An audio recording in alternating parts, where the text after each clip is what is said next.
All right, y'all, welcome to Otaku Talk, and we're going to be talking about episode. Sorry, I keep always doing that. Chapter 990 of One Piece, and boy, am I freaking excited, dude. Anyway, let's get into it. 頑張れそう頑張れ諦めないで口笛吹きさ歩き出そう You're going now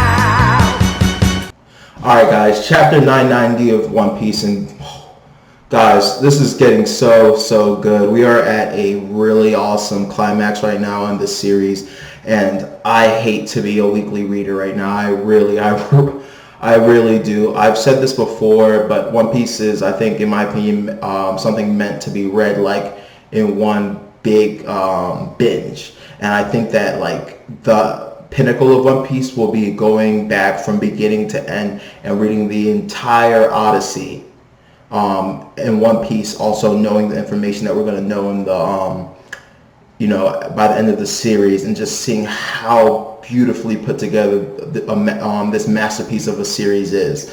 So anyway, let's jump right into it. Once again, starting with the cover page. Pound. All right, so it looks like they finally believe him. He showed them a baby picture or whatever. I said this last week, and I'll say it again. I don't care anymore. This cover story has gone on like 5 cover stories way too long in my opinion. I'm just over it. I'm happy for them or whatever, but like I just don't care. Like I care, but like the amount of like dedication to this cover story as opposed to like anything else we could be covering is just like whatever.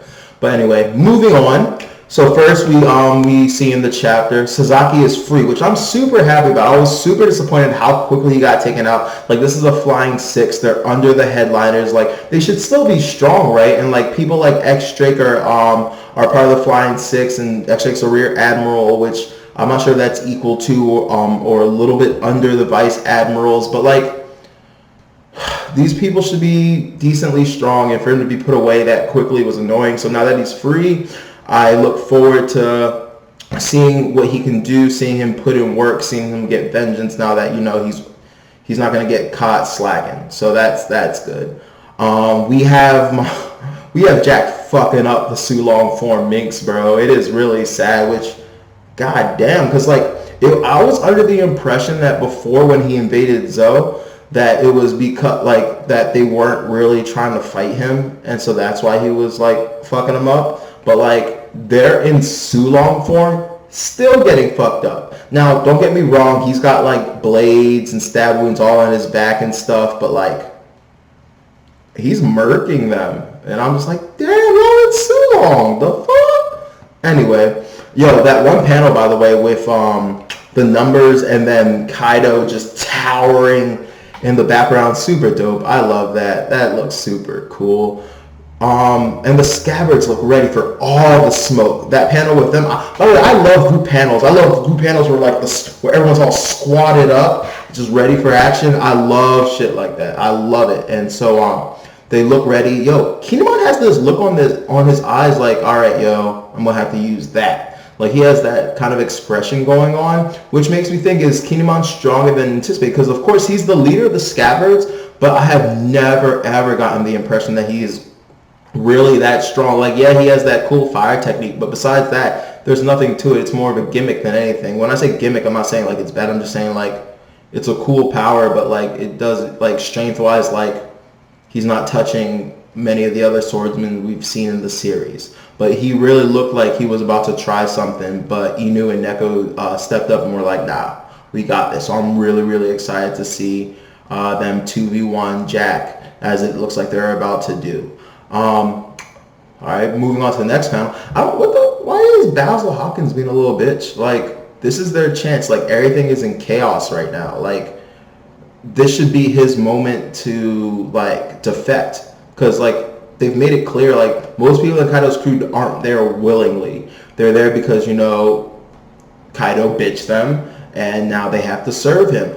But so part of me is like he's being a little bummed, but then the other part's like, well, he has his tarot cards and readings, and so he's probably seeing that this is not the time to defect from from Kaido, betray Kaido. He probably sees something going on. I don't know how accurate his stuff is, but let's just assume that he has good reason.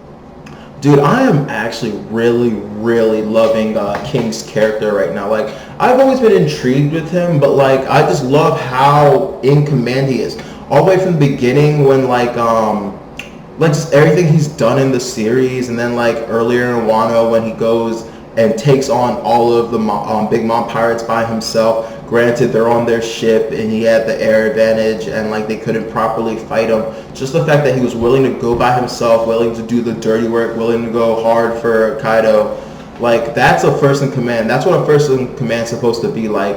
And speaking of first in commands, like there's this really good parallel that I'm seeing with like just everyone's first in command like being like that. Like the second in commands don't ever seem to be on that level. The first in commands are like, they really are the second captain. Like the first in commands, the first mates, like they really are. I mean, that's what they're supposed to be, but like they really, really, truly earn that title. And I just love the parallels between them. Like I'm getting Katakuri vibes because like they handle the dirty work.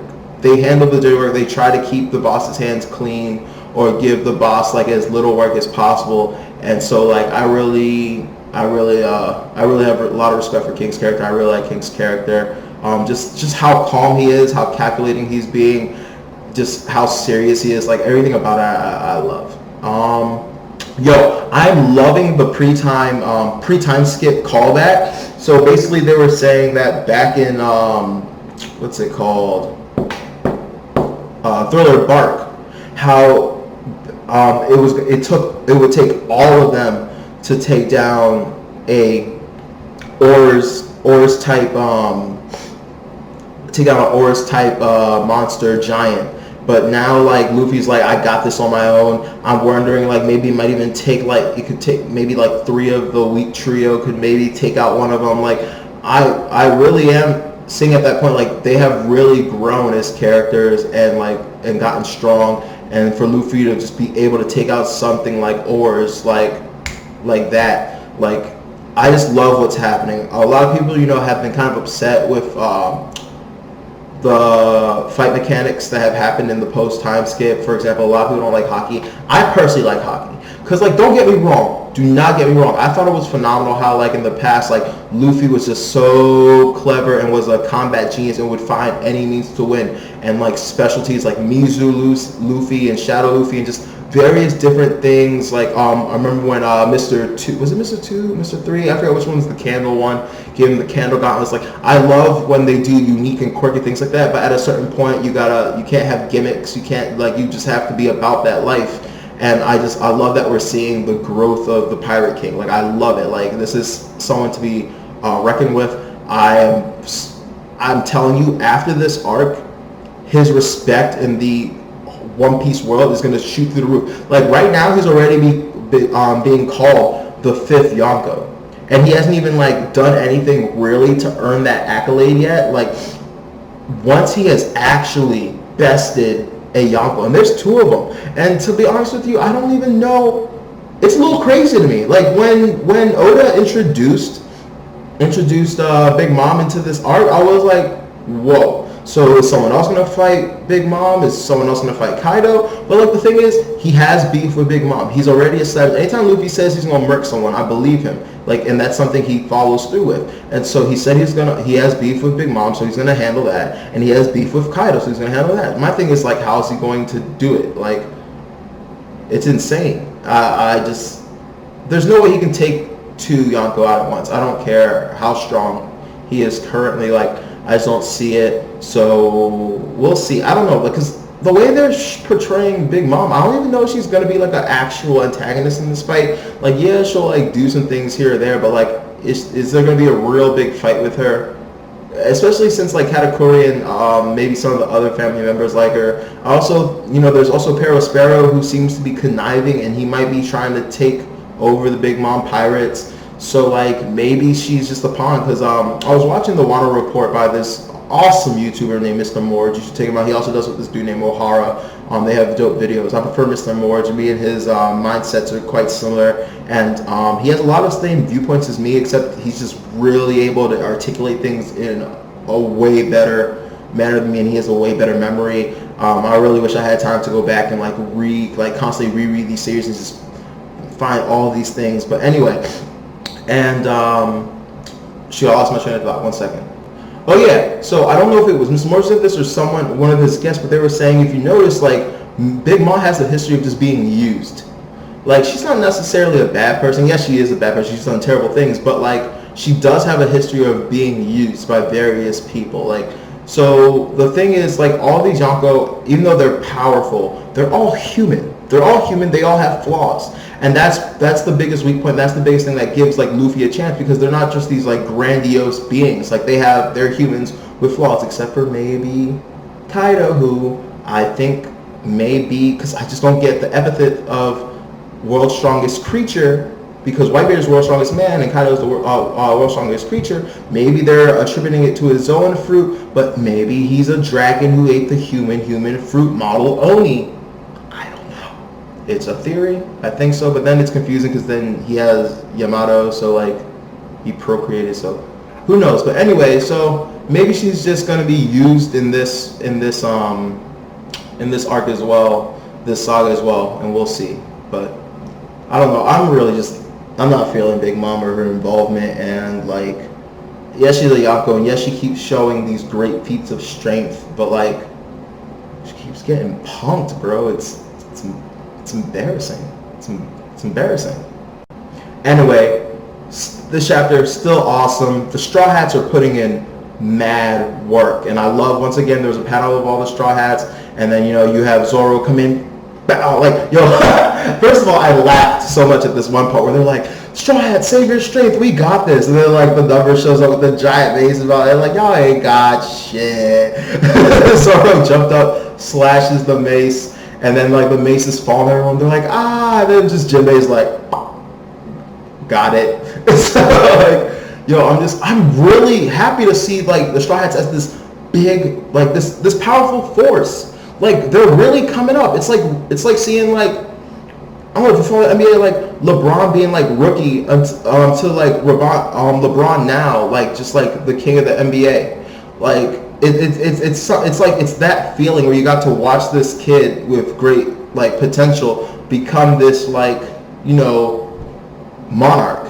And like I'm loving it. I'm loving every bit of it. One thing I have to say, we haven't had a moment like Alabasta in a while. The closest we got, I want to say, was Enies Lobby.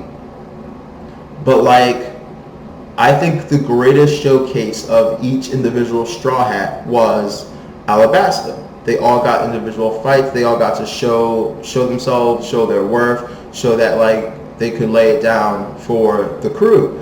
And we haven't really, like, for me, that's still to this day like their number one moment as like individual Straw Hats.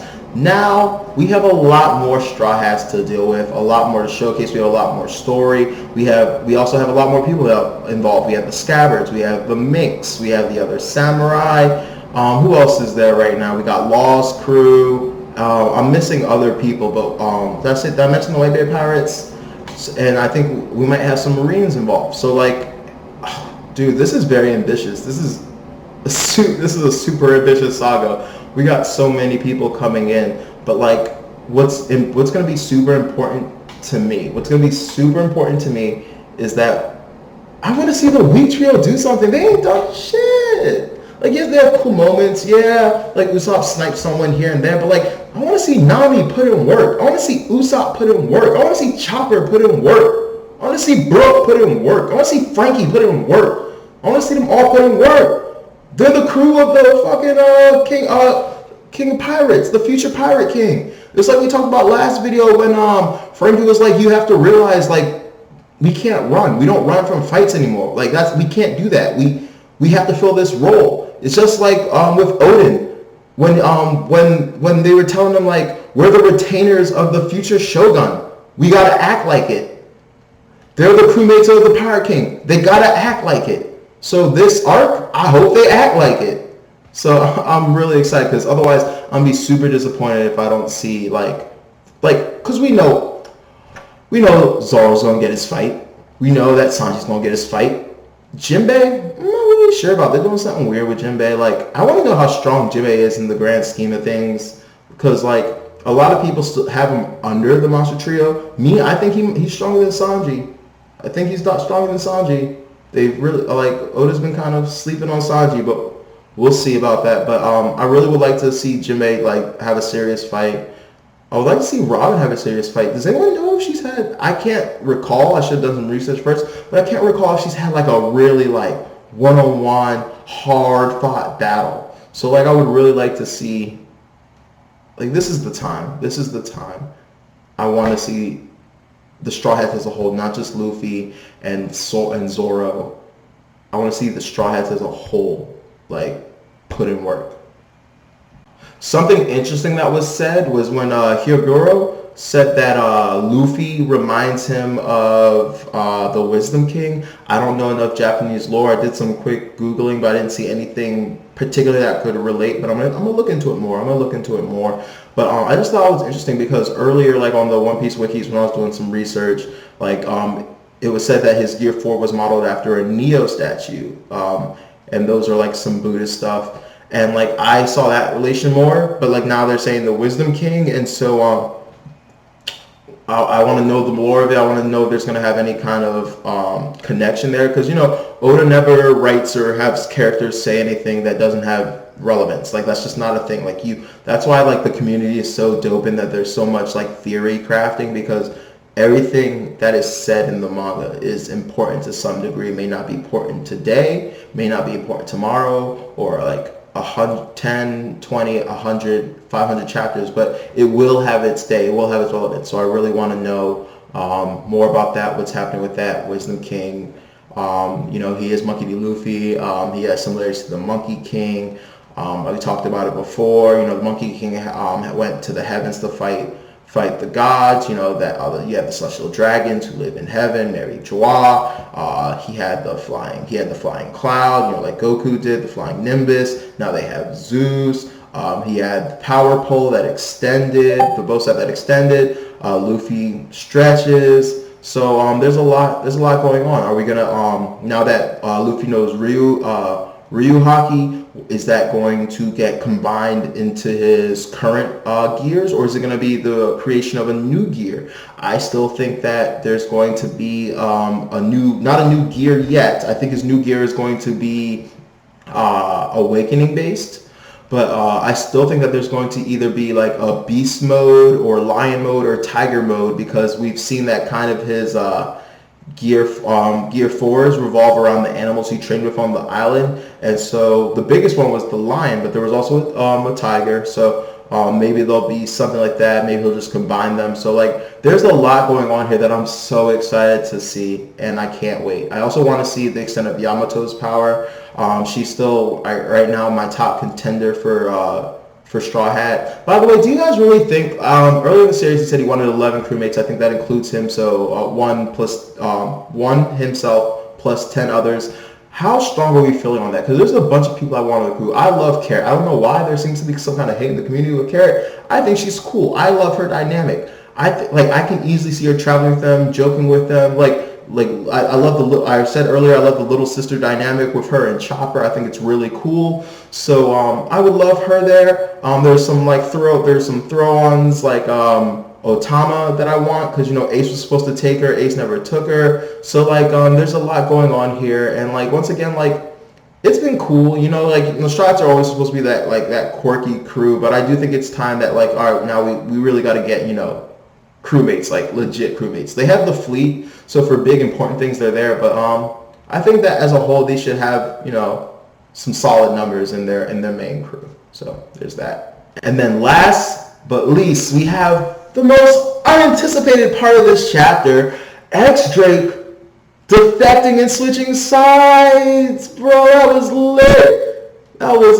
This is very exciting. Where do we go from here? Is Luffy going to accept him? Obviously, yeah. Luffy has no reason to like, you know, not help him. Maybe X-Drake will mention, hey, I know Kobe, friends with Kobe. I also love that little flashback where like Kobe's like, Luffy's awesome, and so like X-Drake's in his head like, well, I'm screwed. So you know what? I'm gonna like team up with this pirate real quick. and try to like see what I can do. But like that part was really cool. And like, you know, a lot of people talk about like Luffy needing a Garp, which I don't, you know, it's cool to have parallels, but you don't want too many. At the end of the day, this is the story of Luffy, not Roger.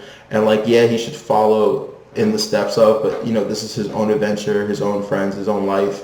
And so everything doesn't have to be verbatim the same. But like, I just think this is kind of cool because we just, like recently, when I say recently, you know, like within, what, 20 chapters, got the story of the Rocks Pirates and how Roger had to team up with Garp to take down Rocks. Well, this is kind of a parallel, no? Is this not similar? X-Drake is a Marine, and so now he's gonna team up with Luffy to take down the Yonko. In this case, Kaido, but there's two Yonko. But I don't know. I just thought that was a cool little parallel. So anyway, that's all I have to say on the chapter. I'm not gonna nothing really too introspective. Just a quick overview, but I'm really excited. There's so much to come. There's so many big fights. Once again, going back to the dude I told you about, Mr. Morge, who does YouTube videos, he has this big, it's pretty much become his catchphrase that the Fire Festival is going to end in failure. And to a certain degree, I believe that, because what? Wano is supposed to have about 5 arcs. We're in arc, what is this, arc 3? Not, or acts, sorry, not arcs. Have 5 arcs, and we're in act 3, I think. And so I think that, or 2, I forget. But I do think that just things are a little bit too easy right now, between like getting rid of Kanjuro and just like certain people being sidelined and like, I don't know, something's suspect, and something doesn't feel right. And I'm not gonna say like they're gonna straight up lose, but like there's too much going on to call it right now. So we will see. I'll see you guys next chapter. I'm super excited for this. Oh, by the way, in case you guys didn't notice, I usually have my giant ass mic here. I gave up. It wins. So I have been, for anyone that has been frequently following me, you have probably noticed I have tremendously bad sound issues. And that's because I have this really cool Yeti mic that I don't really properly know how to use or set up. And currently my recording location is in my friend's study room. I like it because it's nice and empty, but it's very like reverbish. Like even though I'm not using that mic anymore, there's probably still going to be some reverb in this audio. But for whatever reason, I just cannot get quality sound audio out of it, even though it's a super expensive mic. And I was like, I bought this thing, I'm going to use it. And for the first how many videos I've done, I forced myself to use it, and like I cringe at my videos, and I'm just over it. You guys deserve better than that. I deserve better than that. How can I expect people to watch this video if the quality is like trash? So we're going to be ixnaying that from now on. Hopefully I can get it to work soon, but you know, this works better and there's not a big mic in my face, so whatever. And I'm sure you guys don't really care. I'm just rambling about this, but you know, every day I'm trying to get a little better, do a little bit more. So anyway, please, if you like this video, like, share, subscribe. If you have any ideas for any videos you'd like me to do, let me know. I'm going to branch out soon. I think I've done enough videos where I've gotten comfortable talking to the mic. I think I spent about 70% of this video looking directly at the camera. I used to have a problem like looking at myself on the screen. Also, I take notes, so sometimes I look at the notes too much. But I think I'm getting a lot better at free, I was going to say free balling, but I don't think that's the nomenclature here.